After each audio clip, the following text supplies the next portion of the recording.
El informe del inspector Legrasse, los sucesos anteriores por los que mi tío diera tanta importancia al sueño del escultor y al bajo relieve eran el tema de la segunda mitad del largo manuscrito.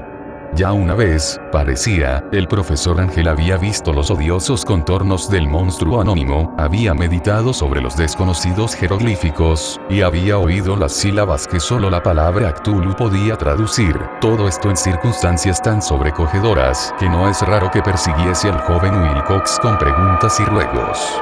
Esta experiencia anterior había ocurrido 17 años antes, en 1908, mientras la Sociedad Norteamericana de Arqueología celebraba su consejo anual, en Saint Louis. El profesor Ángel, por su autoridad y sus méritos, había desempeñado un papel importante en todas las deliberaciones, y a él se acercaron varios profanos, que aprovechaban la oportunidad de la convocatoria para hacer preguntas y plantear problemas. El jefe de ese grupo no tardó en convertirse en centro de atracción de todo el Congreso. Era un hombre de aspecto muy común, mediana edad, y que había hecho el viaje de New Orleans a Saint Louis en busca de cierta información que no había podido obtener en su distrito.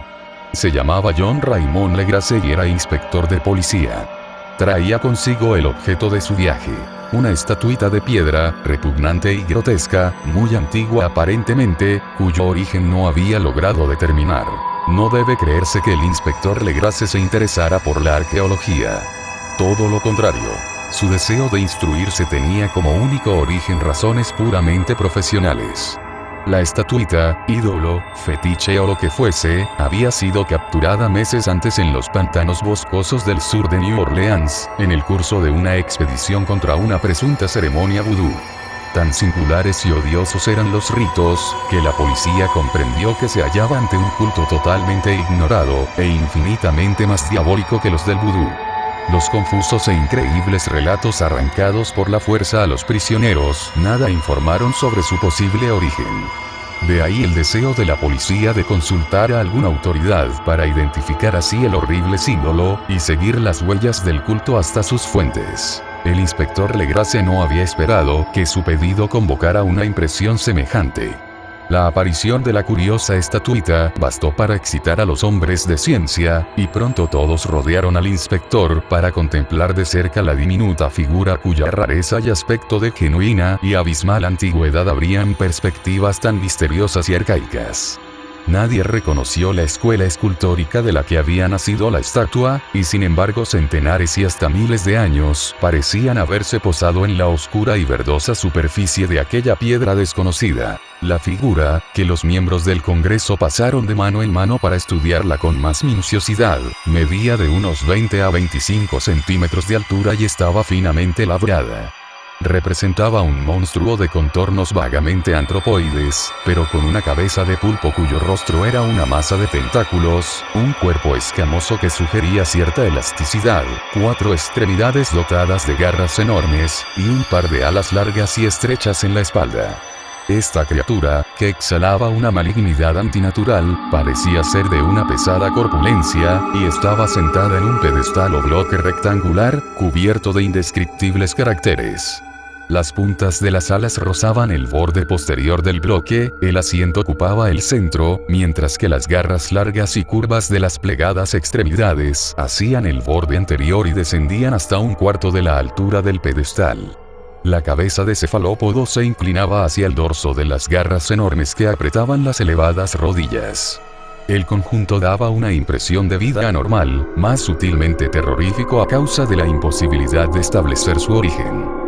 Su vasta, pavorosa e incalculable edad era innegable. Sin embargo, nada permitía relacionarlo con algún tipo de arte de los comienzos de la civilización. El material de la estatua encerraba otro misterio. No había nada parecido, en la geología o la mineralogía, aquella pieza jabonosa, verdinegra, de estrías doradas o iridiscentes. Los caracteres de la base eran igualmente desconcertantes, y ninguno de los miembros del Congreso, a pesar de que representaban a la mitad de las autoridades mundiales en esta esfera, pudo descubrir el más remoto parentesco lingüístico. Tanto la figura como el material pertenecían a algo increíblemente lejano, totalmente distinto de la humanidad que conocemos. Algo sugería, de un modo terrible, antiguos y profanos ciclos en los que nuestro mundo y nuestras concepciones no habían participado. Y, sin embargo, mientras los miembros del Congreso sacudían la cabeza y se confesaban incapaces de resolver el misterio, uno de ellos creyó descubrir algo raramente familiar en la efigie y los jeroglíficos, y al fin, no sin reticencia, confesó lo que sabía. Este hombre era el hoy desaparecido William Channing Webb, profesor de antropología en la Universidad de Princeton y explorador de bastante renombre. 48 años antes el profesor Webb había recorrido Groenlandia e Islandia en busca de ciertas inscripciones rúnicas que hasta ese entonces no había podido descubrir. En la costa occidental de Groenlandia se había encontrado con una tribu degenerada de esquimales, cuya religión, un culto demoníaco curioso, lo había impresionado sobremanera por su faz deliberadamente sanguinaria y repulsiva. Era aquella una fe que los otros esquimales ignoraban casi del todo, y a la que se referían estremeciéndose. Databa, decían, de épocas muy antiguas, anteriores al nacimiento del mundo.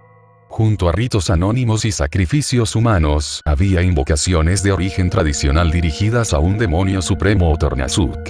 El profesor Webb había oído esa invocación en boca de un viejo Angekok, o brujo sacerdote, y la había transcrito fonéticamente, hasta donde era posible, en caracteres romanos. Pero lo que ahora parecía importante era el fetiche adorado en ese culto, y alrededor del cual bailaban los esquimales, cuando la aurora boreal brillaba muy por encima de los acantilados de hielo. Era, declaró el profesor, un tosco bajorrelieve de piedra con una figura horrible y algunos caracteres misteriosos. Creía recordar que se parecía, por lo menos en todos los rasgos esenciales, a la criatura bestial que ahora estaban examinando. Este relato, recibido con asombro y sorpresa por los miembros del Congreso, pareció excitar al inspector Legrasse, que abrumó al profesor a preguntas. Habiendo copiado una invocación recitada por uno de los oficiantes del pantano, rogó al profesor Webb que tratase de recordar las sílabas recogidas en Groenlandia. Siguió una comparación exhaustiva de todos los detalles, y un instante de sombrío silencio, cuando el profesor y el detective convinieron en la virtual identidad de las frases. He aquí, en sustancia, la división de las palabras fue establecida de acuerdo con las pausas tradicionales observadas por los oficiantes, lo que el brujo esquimal y los sacerdotes de Luisiana habían cantado a sus ídolos. Legrasse había tenido más suerte que el profesor Webb, pues varios prisioneros le habían revelado el sentido de esas palabras. Era algo así: en su casa de Rie el fallecido Cthulhu lo espera soñando. Y entonces, respondiendo a un ruego general, el inspector relató minuciosamente su experiencia con los fieles del pantano. Veo ahora que mi tío dio gran importancia a esa historia. Tenía cierto parecido con las ensoñaciones más extravagantes de los teósofos y los creadores de mitos, y revelaba una asombrosa imaginación de carácter cósmico que nadie hubiese esperado entre parias y vagabundos. El 1 de noviembre de 1907 la policía de New Orleans había recibido un alarmado mensaje de la región pantanosa del sur. Los colonos, gente primitiva, pero de buen natural, descendientes en su mayor parte de Lafite, eran presas del pánico a causa de algo desconocido que había invadido la región durante la noche. Se trataba en apariencia de un culto vudú, pero de una especie más terrible que todo lo que ellos conocían. Desde que el malévolo tam-tam había comenzado a sonar incesantemente en aquellos bosques oscuros donde nadie osaba aventurarse, habían desaparecido varias mujeres y niños. Se habían oído gritos irracionales, chillidos desgarradores y cantos lúgubres, y unas llamas diabólicas habían bailado en la espesura.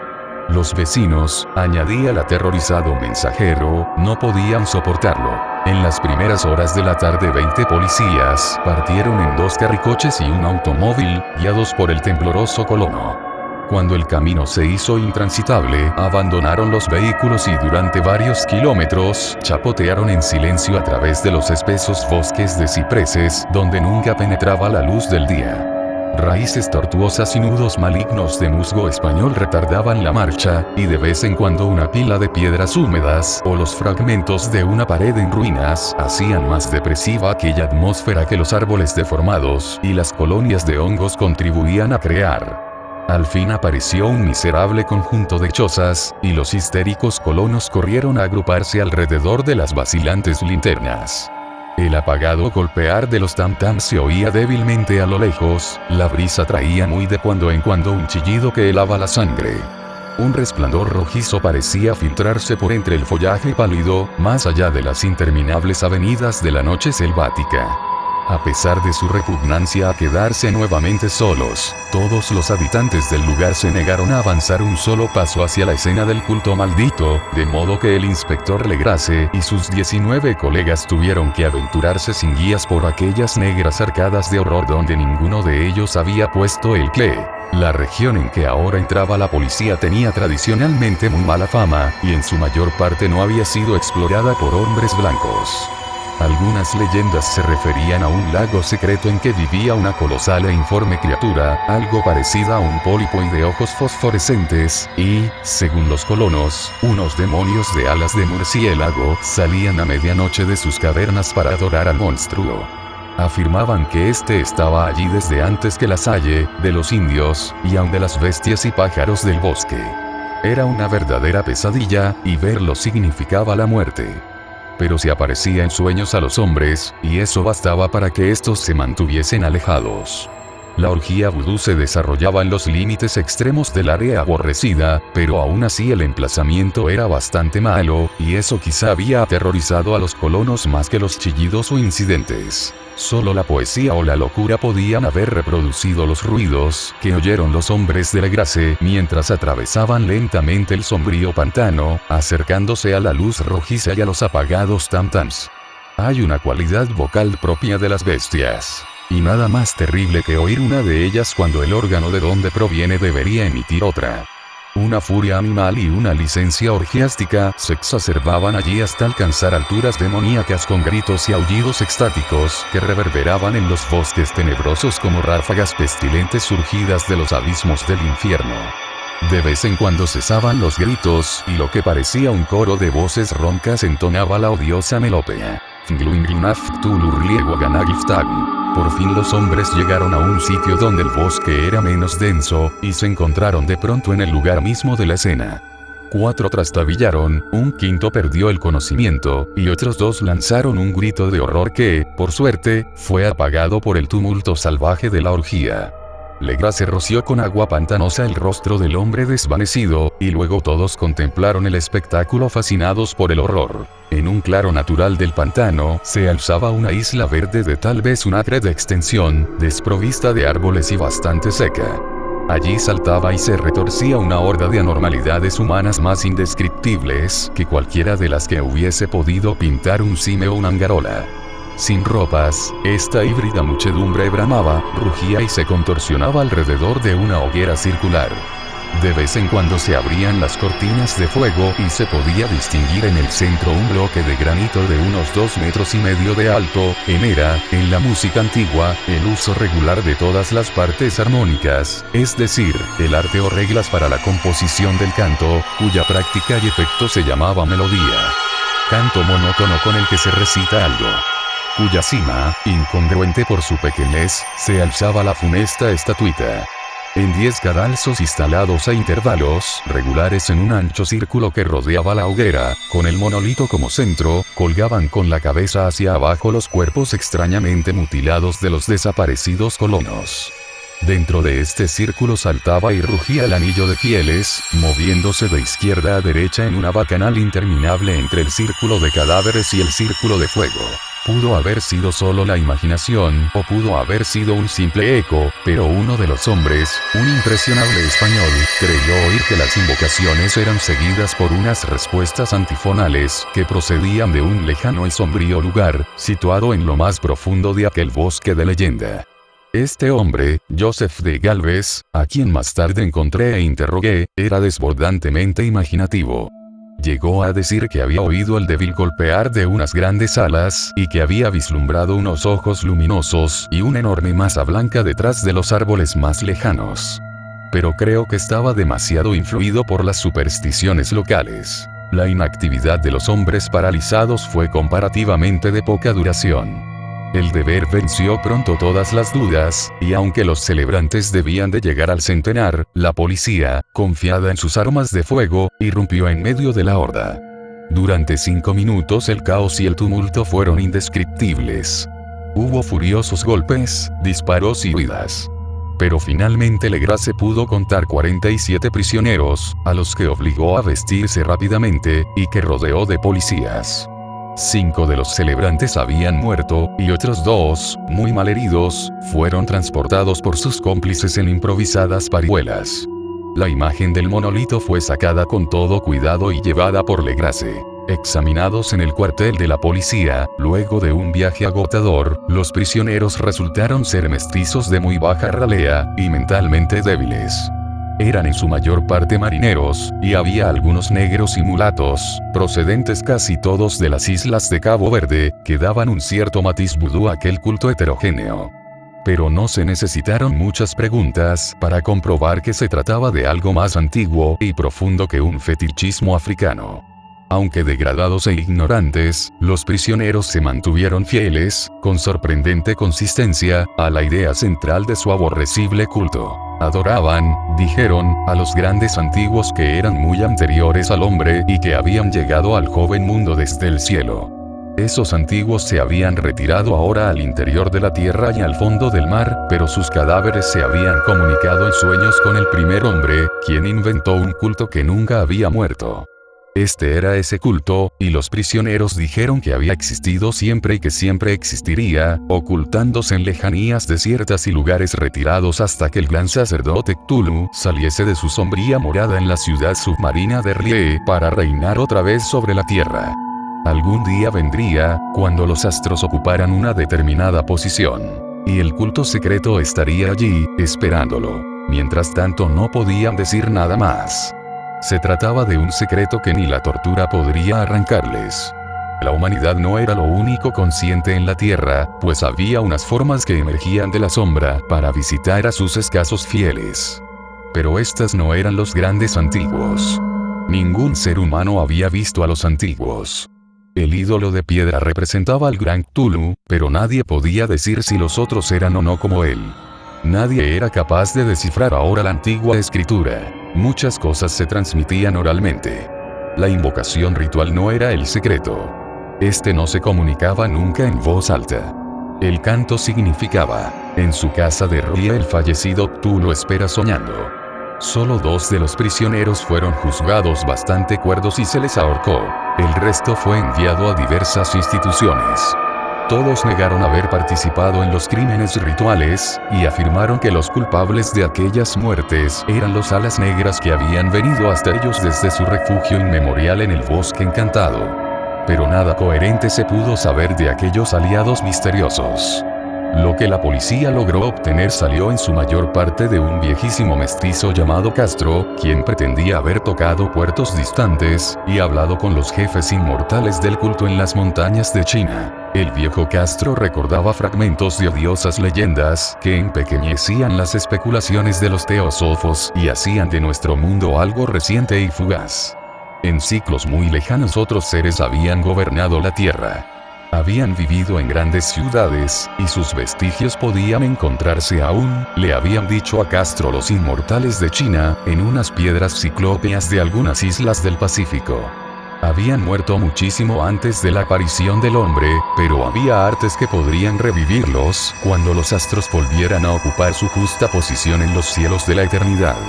Estos seres, indudablemente, procedían de las estrellas y habían traído sus imágenes con ellos. Estos grandes antiguos, continuó Castro, no eran de carne y hueso. Tenían forma, ¿no lo probaba acaso esta imagen estelar? Pero esa forma no era material. Cuando las estrellas eran propicias iban de mundo en mundo a través del cielo. Pero cuando eran desfavorables, no podían vivir. Pero aunque ya no viviesen, no habían muerto en realidad. Yacían todos en casas de piedra en la gran ciudad de R'lyeh, preservada por los sortilegios del gran Cthulhu para el día que las estrellas y la tierra pudiesen recibir su gloriosa resurrección. Pero en esa época alguna fuerza exterior debía ayudar a la liberación de sus cuerpos. Los conjuros que impedían que se descompusieran impedían también que se moviesen, y los antiguos tenían que contentarse con yacer y pensar en la oscuridad mientras transcurrían millones de años. Conocían todo lo que ocurría en el mundo, pues su lenguaje consistía en la transmisión del pensamiento. En ese mismo instante hablaban en sus tumbas. Cuando, luego de un caos infinito, aparecieron los primeros hombres, los grandes antiguos hablaron a los más sensibles moldeándoles los sueños. Aquellos primeros hombres, murmuró Castro, establecieron el culto con que se adoraba a los ídolos de los grandes antiguos. Ídolos traídos de estrellas oscuras en una época infinitamente lejana. Ese culto no moriría hasta que las estrellas volvieran a ser favorables. Los sacerdotes sacarían entonces al gran Cthulhu de su tumba para que reviviese a sus vasallos y volviera a asumir su reinado en la tierra. Ese tiempo sería fácil de conocer, pues entonces la humanidad se parecería a los grandes antiguos. Salvaje y libre, más allá del bien y del mal, sin moral y sin ley. Y todos los hombres gritarían y matarían, y gozarían alegremente. Los antiguos, liberados, enseñarían nuevos modos de gritar y matar y gozar, y el mundo entero ardería en un holocausto de libertad y éxtasis. Mientras tanto, el culto, con apropiados ritos, debía conservar el recuerdo de aquellos días antiguos y presagiar su retorno. En los primeros tiempos algunos hombres escogidos habían hablado en sueños con aquellos seres, pero luego algo había pasado. La gran ciudad de piedra de Rie, con sus monolitos y sepulcros, se había hundido bajo las olas, y las aguas de los abismos, con ese misterio primigenio en que nadie había pensado ni siquiera en penetrar, habían interrumpido esas citas espectrales. Pero los recuerdos no morían, y los altos sacerdotes afirmaban que cuando los astros fuesen favorables la ciudad volvería a la superficie. Entonces los viejos espíritus de la tierra, mozos y sombríos, saldrían de sus subterráneos y propagarían los rumores recogidos allá, en olvidados fondos del océano. Pero de ellos el viejo Castro no se atrevía a hablar. Se interrumpió de pronto y ni la persuasión ni las sutilezas pudieron arrancarle otras informaciones. Tampoco quiso mencionar, curiosamente, el tamaño de los antiguos. En cuanto al culto, afirmó que su centro debía encontrarse en los desiertos y transitados de Arabia, donde Irem, la ciudad de los pilares, suena aún intacta y secreta. No tenía relación alguna con la brujería europea y solo era conocido por sus miembros. Ningún libro aludía a él, aunque los chinos inmortales decían que en el Necronomicon del árabe loco Abdul al-Azred había un sentido oculto que el iniciado podía interpretar de muy diversas maneras, especialmente en el tan discutido dístico. No está muerto quien puede yacer eternamente, y en épocas extrañas hasta la muerte puede morir. Legrasse, profundamente impresionado, y no poco intrigado, había buscado sin éxito las filiaciones históricas del culto. Castro, aparentemente, había dicho la verdad al afirmar que era un secreto. Las autoridades de la Universidad de Tulane no pudieron arrojar luz alguna sobre el culto o la imagen, y ahora recurría a las mayores autoridades, y se encontraba nada menos que con el episodio de Groenlandia del profesor Webb. El ferviente interés que despertó el relato de Legrasse, corroborado por la presencia de la estatuita, tuvo algún eco en las cartas que intercambiaron luego los miembros del Congreso. Pero apenas hay alguna mención en el informe oficial. La prudencia es preocupación primordial de aquellos que se enfrentan a menudo a la charlatanería y la impostura. Legrasse prestó durante un tiempo la estatua al profesor Webb, pero a la muerte de este último le fue devuelta, y está desde entonces en su casa. Allí la he visto no hace mucho tiempo. Es de veras algo estremecedor, e indiscutiblemente parecida a la escultura labrada en sueños por el joven Wilcox. No me asombró que mi tío se hubiese excitado con el relato del joven. ¿Qué pudo pensar al saber, ya enterado de la información recogida por Legrasse, que un joven sensible no solo había soñado la figura y los jeroglíficos de las imágenes del pantano y de Groenlandia, sino que también había oído en sueños 3 de las palabras de la fórmula repetida por los maestros de Luisiana y los diabólicos esquimales?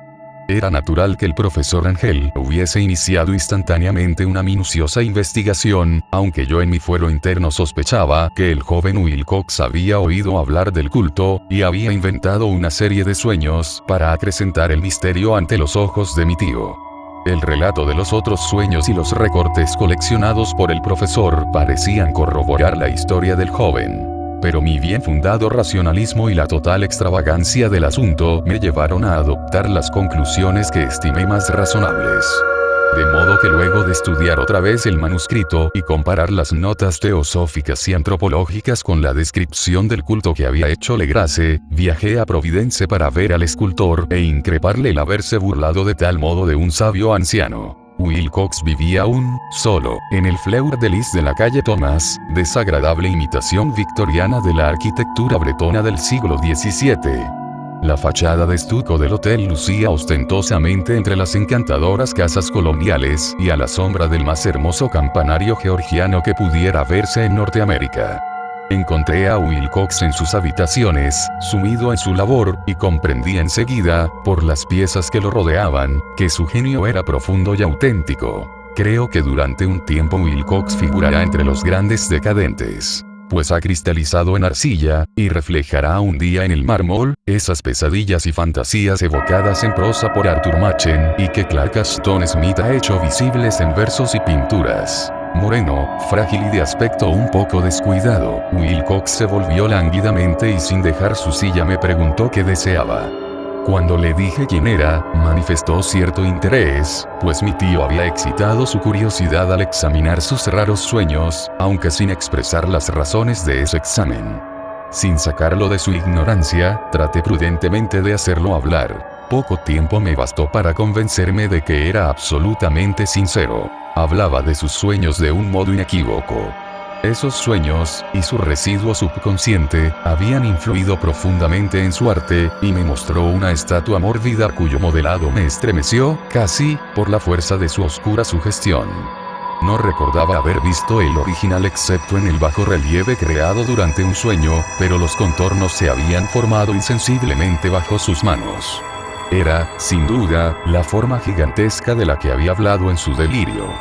Comprobé muy pronto que no sabía nada del culto, salvo lo que el constante interrogatorio de mi tío había dejado escapar, y traté otra vez de concebir de qué modo podía haber recibido esas impresiones sobrenaturales. Hablaba de sus sueños de un modo extrañamente poético, haciéndome ver con terrible claridad la ciudad ciclópea de piedra verde y musgosa, cuya geometría, añadió curiosamente, era totalmente errónea, y oí otra vez con un temor expectante el subterráneo llamado mental. Cthulhuftagn, Cthulhuftagn. Esas palabras figuraban en la temible invocación que evocaba el sueño vigilia de Cthulhu en su bóveda de piedra de Rie, y a pesar de mis racionales ideas me sentí profundamente perturbado. Wilcox, era indudable, había oído hablar casualmente del culto, y lo había olvidado enseguida en la masa de las lecturas y concepciones igualmente fantásticas. Más tarde, en virtud de su impresionable carácter, el culto había encontrado un modo de expresión subconsciente en los sueños, el bajorrelieve de arcilla y la estatua que yo estaba ahora contemplando. De modo que la superchería había sido involuntaria. El joven tenía unos modales un poco afectados, y un poco vulgares, que me desagradaban de veras. Pero yo ya estaba dispuesto a admitir tanto su genio como su honestidad. Me despedí amablemente, y le deseé todo el éxito que su talento prometía. El asunto del culto continuó fascinándome, y a veces imaginaba poder adquirir un gran renombre investigando su origen y relaciones. Visité New Orleans, hablé con Legrasse y otros de los que habían participado en aquella vieja expedición, examiné la estatuita y hasta interrogué a los prisioneros que todavía vivían. El viejo Castro, por desgracia, había muerto hacía varios años. Lo que escuché entonces de viva voz, aunque no fue más que una confirmación detallada de los escritos de mi tío, acrecentó mi interés, y tuve la seguridad de estar sobre la pista de una religión muy antigua y secreta cuyo descubrimiento me convertiría en un antropólogo famoso. Mi actitud era aún entonces absolutamente materialista, como aún quisiera que lo fuese, y por una inexplicable perversidad mental, rechacé la coincidencia de los sueños y los recortes coleccionados por el profesor Angel. Hubo algo, sin embargo, que comencé a sospechar y que ahora creo saber. La muerte de mi tío no fue nada natural. Cayó al suelo en la colina, en una de las estrechas callejuelas que partían de unos muelles donde abundaban los mestizos extranjeros, luego del descuidado empujón de un marinero de tez oscura. Yo no había olvidado que los oficiales de Louisiana se distinguían por la mezcla de sangres y sus intereses marinos, y no me hubiera sorprendido conocer la existencia de agujas venenosas y métodos criminales secretos tan faltos de piedad como aquellas creencias y ritos misteriosos. Legrasse y sus hombres, es cierto, no habían sido molestados. Pero en Noruega acaba de morir un marino que veía cosas. No pudieron haber llegado a oídos siniestros las investigaciones realizadas por mi tío luego de encontrarse con el escultor. Creo hoy que el profesor Ángel murió porque sabía o quería saber demasiado.